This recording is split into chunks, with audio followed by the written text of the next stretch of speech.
लियो चौपाल, देख लियो चौपाल रे सब बड़ा बडेरा, सब बड़ा बडेरा वो जी सब लोग लगाया वो जी ठाकरिया ने संगला वो जी।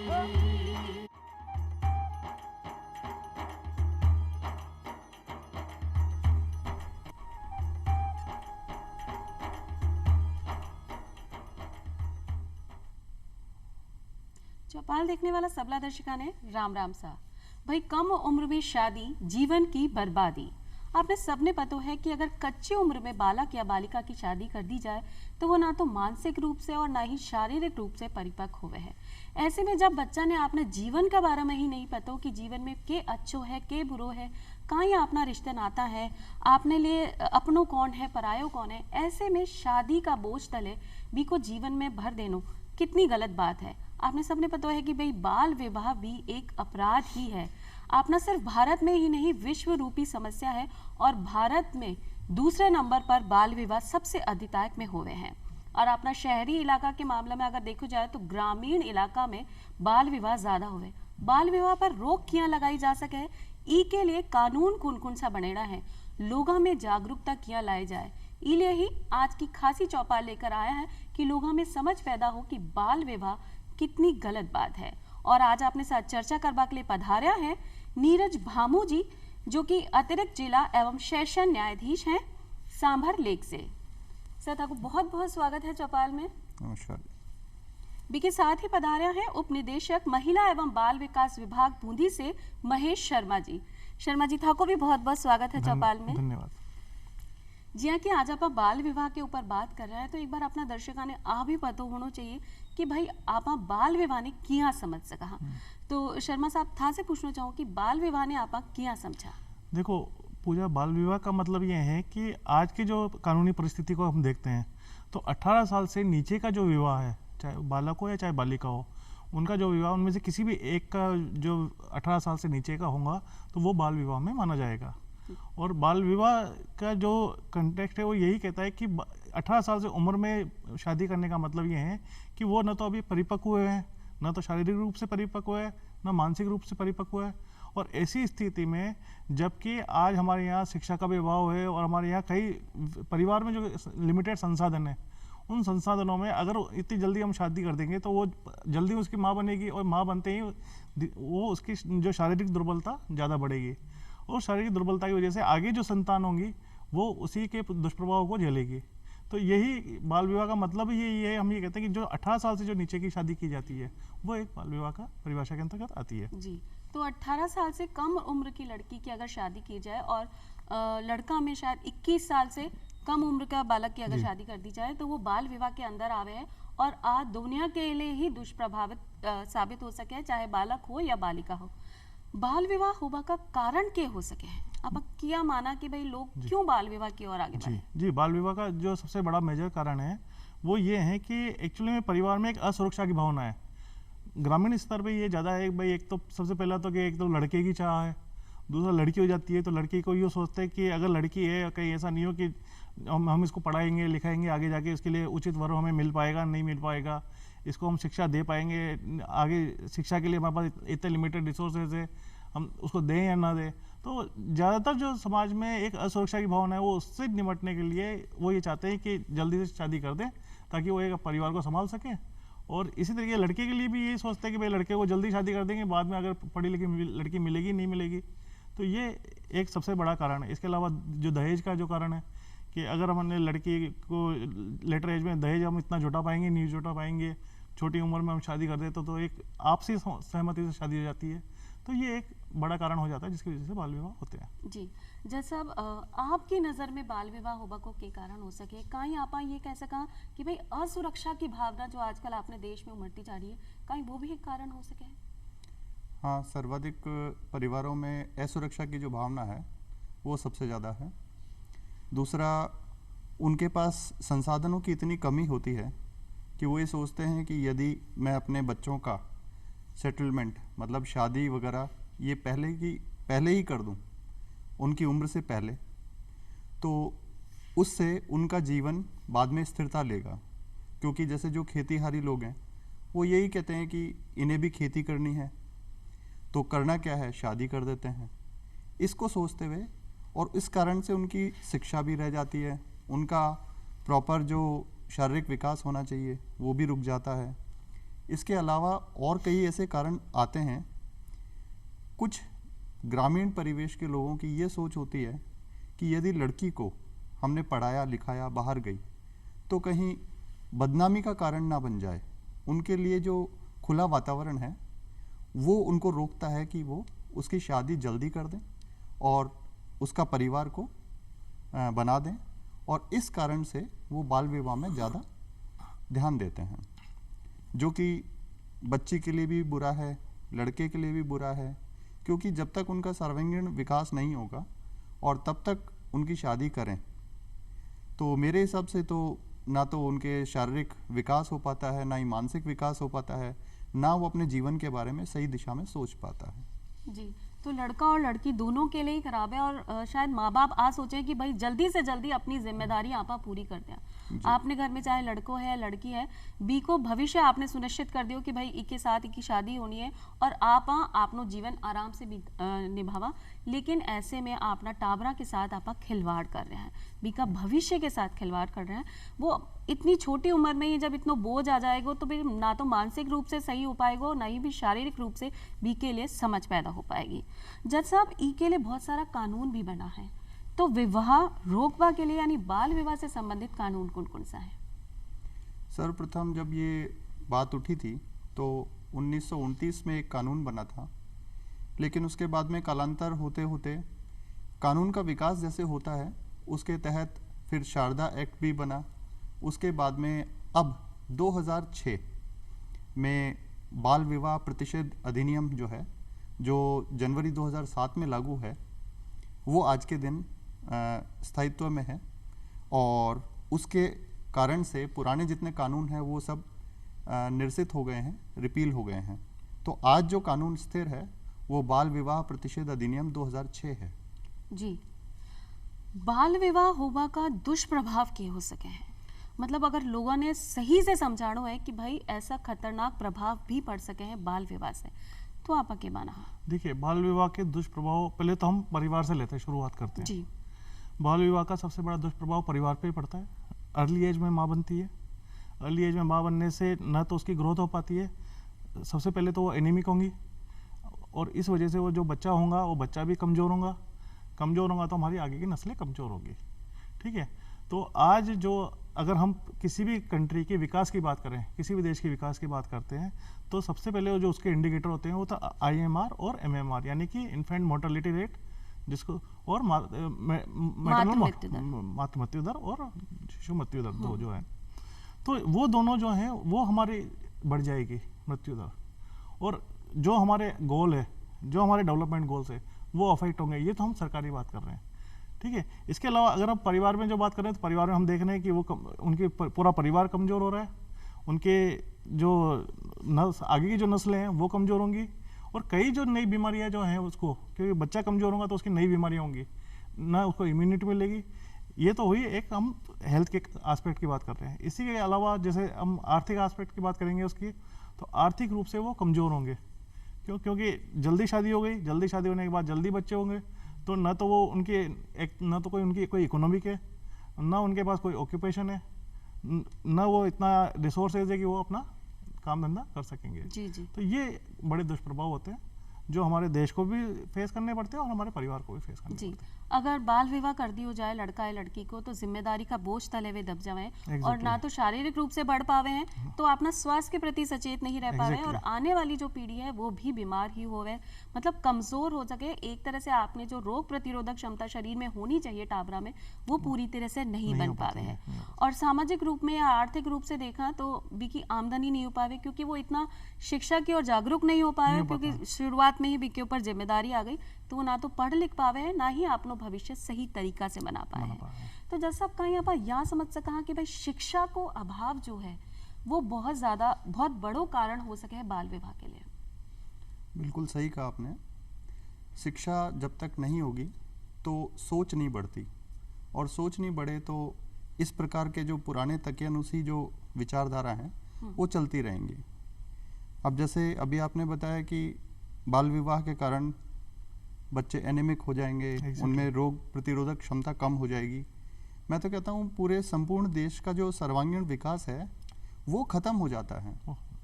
क्योंकि बच्चा जो है वो पढ़ेगा नहीं तो अपने जो देश का भविष्य है वो यूथ है, और वो यूथ यदि बचपन में ही उसकी शादी करके अगर ख़त्म कर दिया जाता है, उसकी चहुमुखी जो प्रतिभा होती है उसको उभरने का मौका नहीं मिलता। जी तो ये सब कारण हैं जो कि अपने देश की प्रगति को भी रोक देते हैं। इसलिए इस प्रकार के कानून को बहुत अहमियत देकर और इसके रोकथाम के लिए, बच्चों की बाल विवाह की रोकथाम के लिए अपन को सर्वाधिक प्रयास करने चाहिए। तो अब जब बाल विवाह को रोकने की बात आई है तो आप ही जान लेवा कि भाई बाल विवाह को रोकबा के लिए अपनी तरफ से क्या प्रयास हो रहे हैं, अपनी सरकार की तरफ से क्या प्रयास हो रहे हैं? सरकार ने बहुत सारी योजनाएं भी बना रखी हैं इसमें, और अधिकतर जैसे आखा तीज है या अबूझ सावे जो आते हैं, पीपल पूर्णिमा जैसे आती है, उस समय कलेक्टर साहब और अधिकारी जितने भी हैं, प्रशासनिक अधिकारी, उन्होंने अलग अलग टीमें बना रखी हैं और उन टीमों के तहत वो बाल विवाह की सूचना लेते हैं और प्रत्येक बाल विवाह को रोकने का पूरा प्रयास करते हैं। और इस संबंध में मेरे हिसाब से शायद आप इसमें ज़्यादा प्रकाश डाल पाएंगे जो आपकी योजनाएं हैं। जी देखिए, बाल विवाह की जो रोकथाम के लिए अभी जैसे जिला प्रशासन को इसमें मेन भूमिका रहती है। इसके अलावा जो बाल विवाह प्रतिषेध अधिनियम जिसकी भी हम बात कर रहे थे, उसके अंतर्गत हमने प्रोटेक्शन ऑफिसर्स नियुक्त किए हुए हैं। तो जो महिला एवं बाल विकास विभाग के अंतर्गत CDPO है, बाल विकास परियोजना अधिकारी, डिप्टी डायरेक्टर और साथ ही महिला पर्यवेक्षक, इन सबको प्रोटेक्शन ऑफिसर का दर्जा दिया हुआ है। जी तो ये प्रोटेक्शन ऑफिसर के रूप में ये सूचना लेते हैं साथी और आंगनबाड़ी कार्यकर्ताओं के द्वारा, और उस सूचना के माध्यम से वो एज प्रोटेक्शन ऑफिसर वो जाके समझाइश करते हैं, उसको समझाते हैं कि भाई आप ये शादी मत कीजिए, शादी करने से ये नुकसान हो सकते हैं। इसके अलावा वो जो अगर नहीं मानते हैं तो उसकी रिपोर्टिंग आगे उपखंड स्तर पर SDM लेवल पर जो फर्स्ट क्लास मजिस्ट्रेट है वहाँ पे की जाती है। फिर उपखंड मजिस्ट्रेट और जो हैं वो उसके अनुसार कार्रवाई करके जो भी लीगल एक्शन लेना है वो लीगल एक्शन लिया जाता है। जी जब कानूनी कार्रवाई की बात आए तो भाई सजा को भी एक प्रावधान है और जी। दंड को भी है। जी। तो आप जज साहब से जान लें कि जज साहब अगर बाल विवाह हो रहे है तो कहीं आपने सजा दी जा सके है या दंड दिया जा सके है?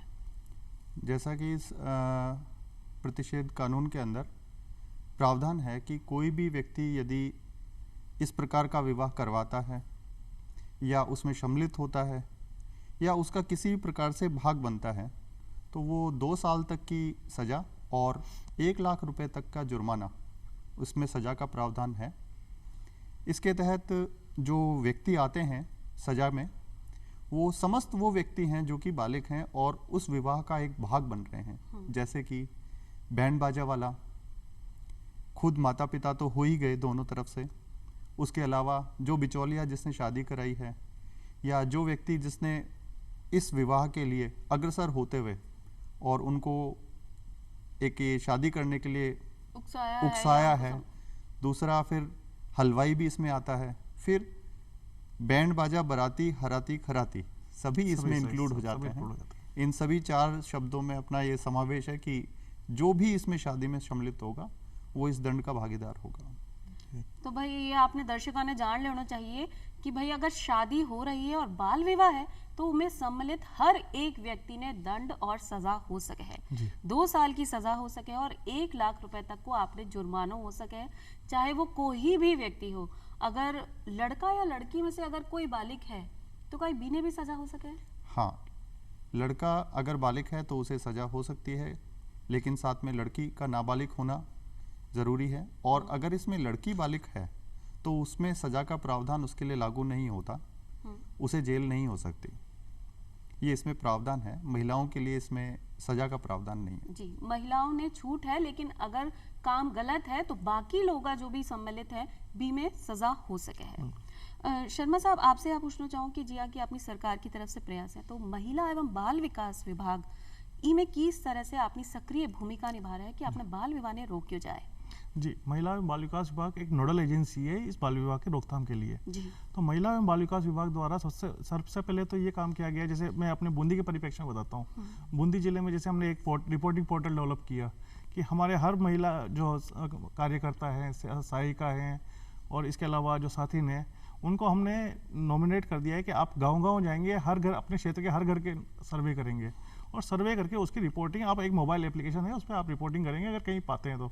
जैसे हमने कुछ इंडिकेटर्स दे दिए हैं उनको कि ये इंडिकेटर्स के आधार पर आप ये देखेंगे कि किसी घर में बाल विवाह तो नहीं हो रहा है, ठीक है। तो वो उन इंडिकेटर्स के आधार पे वो देखती है कि जैसे कोई बच्चे का शादी हो रही है या परिवार में कोई फंक्शन है, आयोजन है, तो वो हमें रिपोर्ट करती है और उस रिपोर्ट के आधार पे सरपंच से हम रिपोर्ट लेते हैं और रिपोर्ट लेने के बाद महिला एवं बाल विकास विभाग उसके अंतर्गत अपने प्रोटेक्शन ऑफिसर को वहाँ भेजते हैं। प्रोटेक्शन ऑफिसर वहाँ पे समझाइश करते हैं। जी। फिर प्रोटेक्शन ऑफिसर समझाइश करने के बाद भी अगर वो लगता है कि बाल विवाह होने की संभावना है तो उस कंडीशन में फिर वो हमारे उपखंड स्तर पर जो उपखंड मजिस्ट्रेट है वहाँ पे उसका फाइल की जाती है रिपोर्ट और उसके आधार पर इंजंक्शन ऑर्डर जारी करवाया जाता है।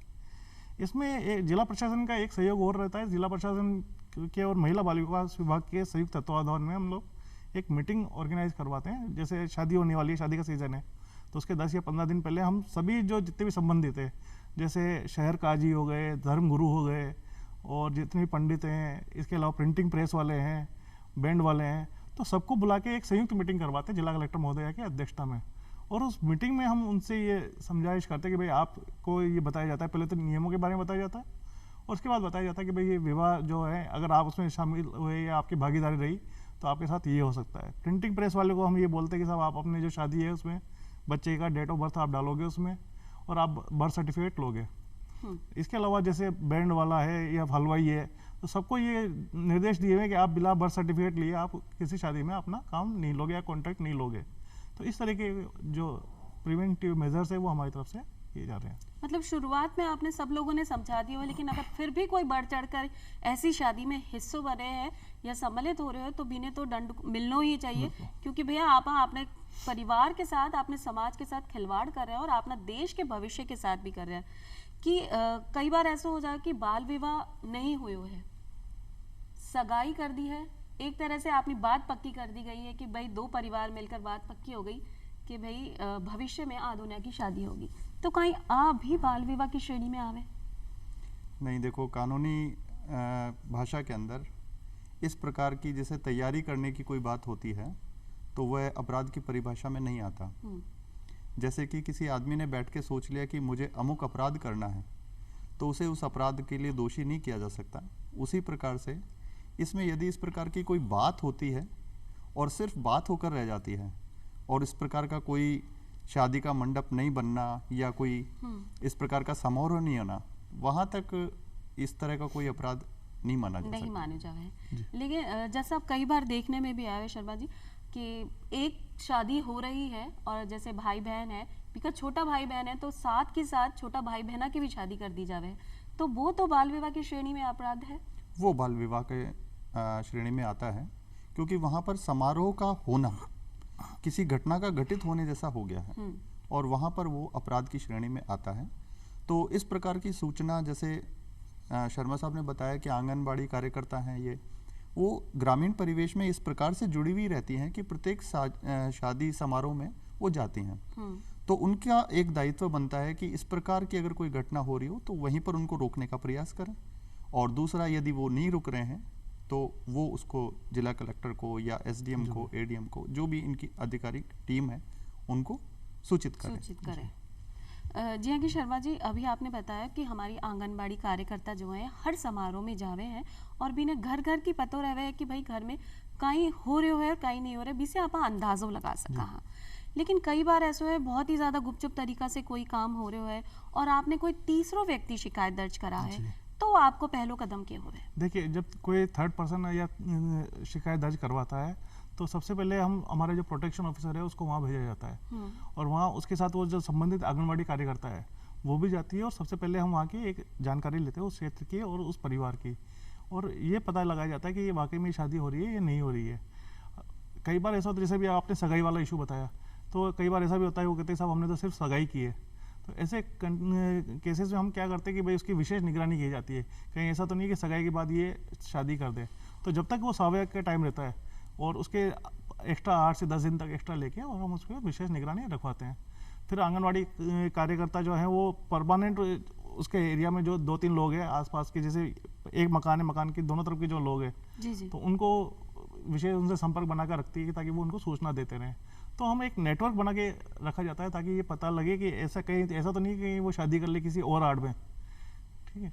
तो ये प्रोसीजर हमारी तरफ से अडॉप्ट किया जाता है। हम लोग चलाए रखे हैं कि भाई शादी ब्याह को अगर कोई माहौल से लग रहे हो है आपने, या सीजन ही शादी को है, जैसे जी, 2-3 महीना जी, शादी ज्यादा हुआ है, तो जी। ऐसे समय आप ज्यादा विशेष सचेत निगरानी रहना। रखी जाती है इसमें।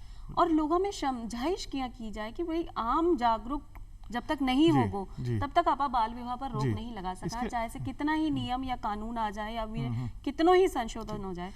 तो इसके लिए हमारे एक अलग से पॉलिसी बनी हुई है, पूरे जो ईयर लॉन्ग पॉलिसी चलती है, जिसमें हमने अलग अलग जो स्कीम्स है उसमें में हम प्रावधान करते हैं। जैसे बेटी बचाओ बेटी पढ़ाओ हमारी एक स्कीम है, तो उसमें हमने विशेष प्रावधान किया कि बाल विवाह के लिए समझाइश और प्रचार प्रसार इस तरीके की एडवोकेसी की जाए। इसके अलावा हम जो अपने विभाग की जो स्कीम्स आती है बाल विवाह से स्पेसिफिक, जी, उस पर जी। भी हम अपना प्रचार प्रसार वगैरह करवाते हैं। जैसे हम गांव-गांव में रथ यात्रा निकलवाते हैं, बाल विवाह से नुक्कड़ नाटक करवाते हैं। इसके अलावा घर घर जाके और समझाइश करवाते हैं, जैसे स्कूल में हमारे सेशंस होते हैं। इसके अलावा भी हमारे इंदिरा महिला शक्ति केंद्र हमारे स्थापित हुए हैं जो हमारे हर जिले पे हैं। वो इंदिरा महिला शक्ति केंद्र से जो रिलेटेड जो हमारे स्टाफ है, वो स्टाफ हर स्कूल में जाता है और बालिकाओं को और उनको सशक्तिकरण किया जाता है। उसमें उनको समझाया जाता है कि भाई कम उम्र में शादी के क्या नुकसान है, और इस तरीके से हमारी अलग अलग एक्टिविटीज़ चलती है। इसके अलावा फिर मीडिया से रिलेटेड एक्टिविटीज़ है हमारी, तो वो हम उसमें जी, करवाते हैं। क्योंकि मीडिया भी एक सशक्त भूमिका निभावे है सामाजिक बुराइयां ने दूर करवा के लिए। जिया कि आज की चौपाल में आप चर्चा कर रहे हैं, तो बहुत सारा ग्रामीण भाई बहन या शहरी लोग आप प्रोग्राम ने देख रहे हैं और भी समझ आ रही है कि बाल विवाह भी एक अपराध है जो अपने टाबरा के साथ नहीं होना चाहिए, बी का भविष्य के साथ खिलवाड़ नहीं होना चाहिए।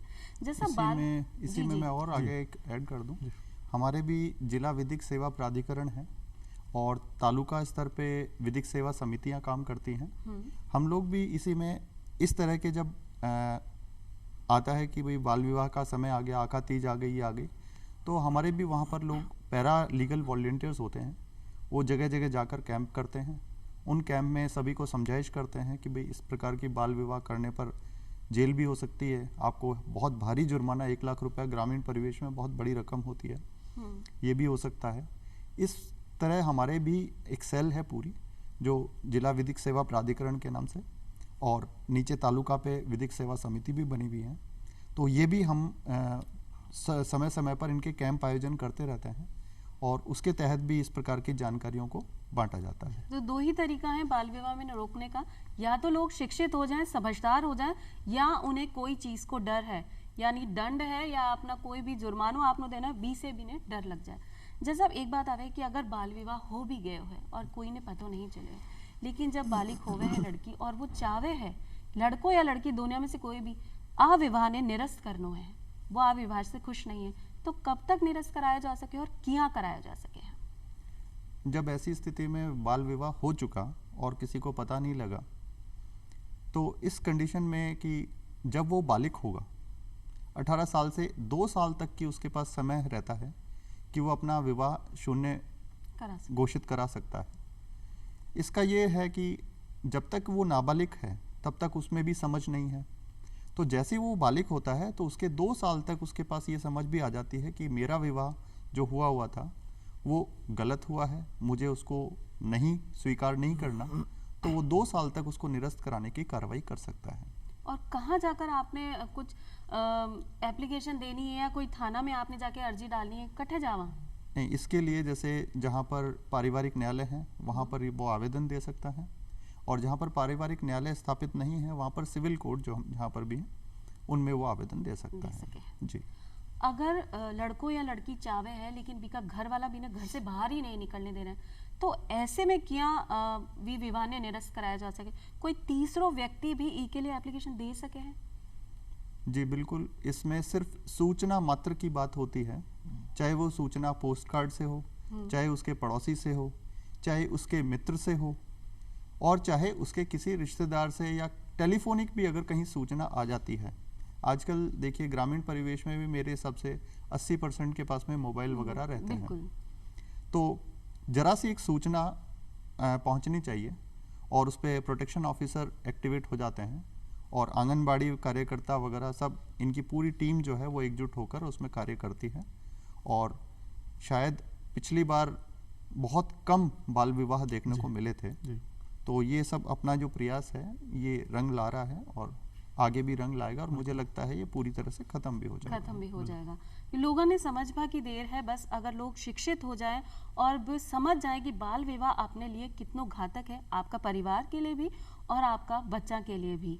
इसलिए ही आपने चौपाल कार्यक्रम लेकर आए हो कि आप लोग समझ जाए अगर आपने गलत काम किया है तो आप दंड का भागीदार हैं, आपने सजा भी हो सके, आपने जुर्मानो भी देना पड़ सके। इसलिए अपना टाबरा के भविष्य के साथ खिलवाड़ नहीं करें। महेश जी थे आया और जज साहब थे आया, आपने चौपाल में इतनी चौखी जानकारी अपने दर्शकों ने दी भी के लिए था दोनों ने धन्यवाद देना चाहा। आज के लिए बस इतना ही, बस समझदार रहिए, जागरूक रहिए। आपके आसपास अगर ऐसा कुछ है तो तुरंत विभाग में जाकर संपर्क करें। तब तक के लिए राम राम साहब।